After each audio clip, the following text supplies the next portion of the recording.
کہ جس کے سنتے ہی ہر دل شاد اور زبان کلمہ شکر ادا کرے گی۔ جی ہاں، مسجد الحرام میں کرونا وائرس سے بچاؤ کے انتظامات اب مکمل کر لیے گئے ہیں۔ امام کعبہ شیخ عبدالرحمن السدیس نے انتظامات کا جائزہ لیا۔ ذرائع کے مطابق 20 یا 22 رمضان تک خانہ کعبہ کو زائرین کے لیے کھول دیا جائے گا۔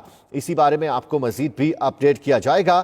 دنیا بھر میں پھیلتے کرونا وائرس کے بعد اب ہر سامعین کے لیے ایک دلچسپ اور خوشخبری کی بات یہ ہے، اور ایک ایسی خبر ہے کہ جس سے ہر دل شاد اور ہر زبان کلمہ شکر ادا کرے گی۔ جی ہاں، مسجد الحرام میں کرونا وائرس سے بچاؤ کے انتظامات مکمل کر لیے گئے ہیں۔